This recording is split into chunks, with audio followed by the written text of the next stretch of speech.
Rames é um caso à parte, né? O Rames jogou 10 minutos no clássico contra o Palmeiras, né, no Morumbi, segunda-feira. Na reapresentação, ele reclamou de dores no tendão e aí não viajou. São Paulo decidiu poupar o jogador. Ah, é uma lesão? Não, não é uma lesão, mas ele reclamou de dores e aí vai para o refis, vai para fazer tratamento, para fazer acompanhamento com os profissionais de lá. Então, São Paulo optou, a comissão técnica optou por não trazer ele para cá, para Belém. Tem a viagem longa, tem o desgaste, tem a temperatura que eu falei, o campo. Então, se ele está com dores, né, no tendão, reclamou de dores no tendão, o São Paulo decidiu preservar. O que fica para o torcedor de São Paulo é aquela situação. Será que o Rames Rodrigues vai jogar no São Paulo? A gente debateu várias vezes aqui no De Primeira o Rames Rodrigues fora do time, o Rames Rodrigues rescindindo o contrato. É uma novela. Se a gente pegar a linha do tempo do Rames desde que ele chegou, dá uma novela. Porque assim, ele chega, não joga com o Dorival porque o time estava azeitado e já sendo campeão da Copa do Brasil. Ok. Ah, mas com uma pré-temporada, com um tempo de preparação física, o Rames vai voar no São Paulo. Só que aí na pré-temporada, o que aconteceu? O Rames pediu para ir embora. O Rames queria rescindir o contrato. São Paulo ainda devia uma grana para ele. Não é uma situação fácil também. São Paulo deve um dinheiro para ele. Não teve a rescisão. Teve o título da Supercopa. Ele não viajou. Pegou mal com o elenco. Pegou mal com todo mundo do grupo. Aí ele vai lá e pede desculpas, por quê? Porque nesse pedido de rescisão ele não encontra nenhum time.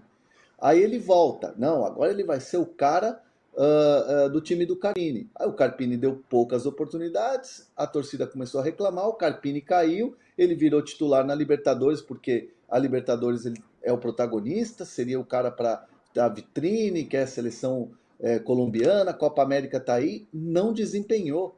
Chega o Zubeldia e fala para ele, se ele não tiver fisicamente bem, ele não vai ganhar mais minutos. Foi o que o Zubeldia falou depois do clássico contra o Palmeiras. Ou seja, a grande oportunidade dele de jogar uma Copa do Brasil, de jogar 90 minutos, sentiu dores no tendão, não viajou. Então, assim, a situação do Rames é uma situação à parte dentro do São Paulo que muita gente hoje tem até receio de tocar no assunto, porque o Rames é um assunto muito delicado hoje dentro do São Paulo. O jogador não consegue atuar. É o terceiro treinador, ele não consegue jogar. A torcida, eu já sinto um movimento de torcida já do tipo, não vai dar certo mesmo. Então o futuro do Rames hoje no São Paulo está totalmente em xeque. Aqui no nosso chat também já tem gente falando como o Luiz Guilherme, tchau, Rames, vaza logo. A torcida também já está sem paciência. Que novela, hein, André? Eu estava vendo a live do São Paulo, agora o All News tem o nosso canal aqui, né, do All Sport, tem essa novidade, tem lives dos clubes, e hoje rolou a do São Paulo, um pouquinho mais cedo, e eles estavam perguntando se era a pior contratação, a maior que deu errado. Você já coloca o Rames nessa lista? Porque tem o Daniel Alves também aí, né? O Daniel Alves foi um fiasco, assim, do tamanho da contratação, né? Eu Tá ainda sendo ainda, porque coloco. tá pagando, né?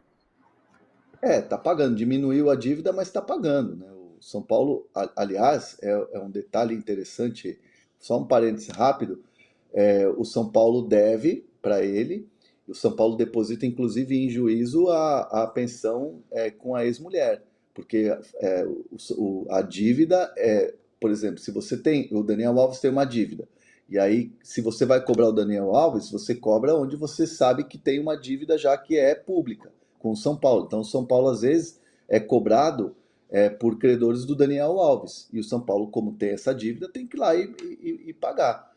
Quando o Daniel Alves esteve preso, teve um juiz que deu ao São Paulo o ok para pagar uma dívida que ele tinha de um empréstimo. Ou seja, é uma situação que o São Paulo trata muito cuidado, né? Paga tudo certinho em dia, não tem dívida, mas ainda tem um montante absurdo para se pagar do Daniel Alves. Então, assim, juntando toda essa história, e aí o Rames, que praticamente não entrou em campo, eu ainda coloco o Rames, eu coloco o Daniel Alves e o Rames logo em seguida nessa questão de fiasco em grandes contratações. O W. Rocha disse que o Daniel Alves pelo menos produziu alguma coisa. O Rames até agora 0. Mas ainda tem um tempinho, né? Talvez a gente tenha que esperar para ver se vai que. Vai que, né, André, morderemos nossa língua aqui com o Rames Rodrigues.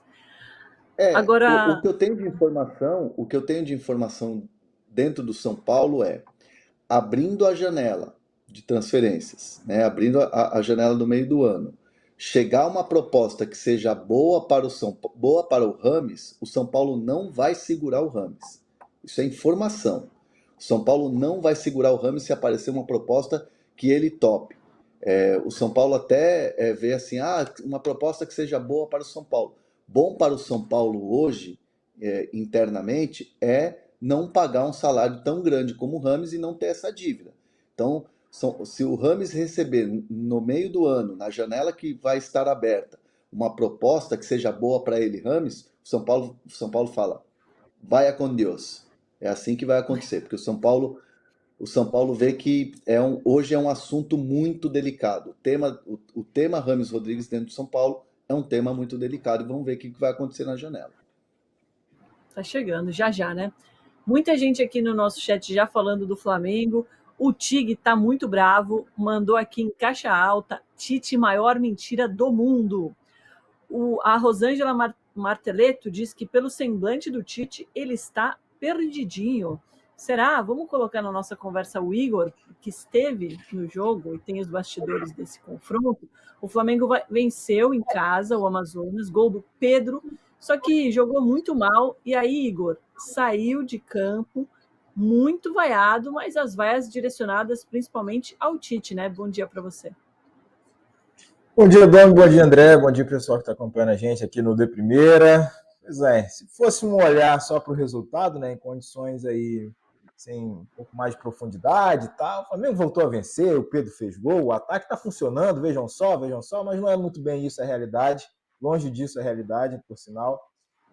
A vaia para o Tite, inclusive, ela acontece já no anúncio da escalação, né? Fala os nomes lá da galera e chega no treinador e a galera já vaiou ali, meio que antevendo, meio que representando também, né, a insatisfação dos jogos anteriores, meio que antevendo também esse problema que o Flamengo teria de, enfim, dinamismo, articulação, criatividade, finalização em gol que apresentou contra o Amazonas ontem no jogo de ida da Copa do Brasil, Maracanã, 1-0, um placar magro que faz com que o Tite e o time tenham responsabilidades ainda a cumprir no jogo de volta lá no dia 22 de maio, na Arena da Amazônia.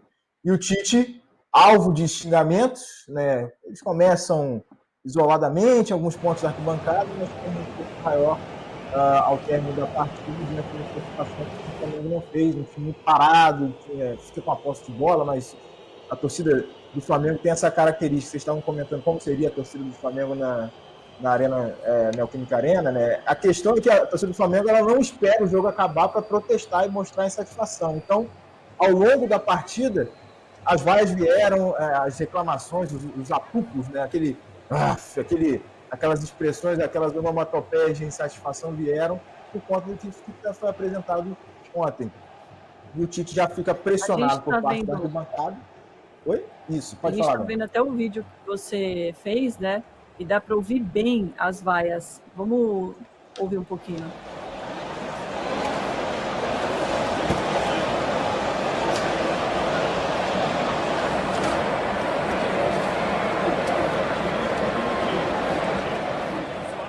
Daqui a pouco vem um suco de caju, né? Melhor a gente até cortar, mas deu para sentir o clima, Igor.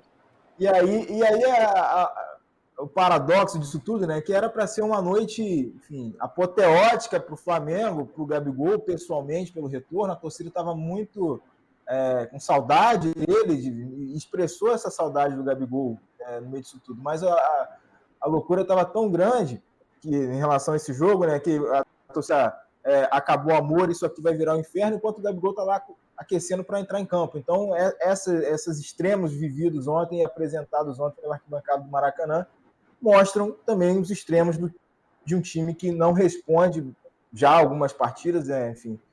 O Carioca ficou para trás, a diretoria quis dar preferência e enfatizou que o Carioca era a necessidade para ser vencido ali nesse começo de temporada, só que aí vieram os jogos seguintes, as competições seguintes, e o Flamengo está devendo muito também por não apresentar por si só essa qualidade de jogo, esse jogo avassalador que passou longe, mas também, aí, entendo eu, por uma dificuldade de comunicar essa necessidade de rodar o time. Então, quando a torcida vê, pô, o cara não usou a Arrascaeta no jogo tal, não usou o Pedro no jogo tal, tirou todo mundo quase titular do jogo da altitude, aí perde, empata contra o Palmeiras fora de casa, um jogo que dava para ganhar se usasse todo mundo, e aí vai somando essas dificuldades. E quando o time volta a ter o seu melhor, entre aspas, né, ainda sem Cebolinha, sem o Arrascaeta agora, sem o Pulgar, machucados, né, aí o time não responde, não reage, não volta a ser aquela equipe que foi no Campeonato Carioca, intransponível, e ao mesmo tempo fazendo gols, e aí a conta, quem paga é o treinador, que sim, está reconhecendo essa dificuldade, ele admite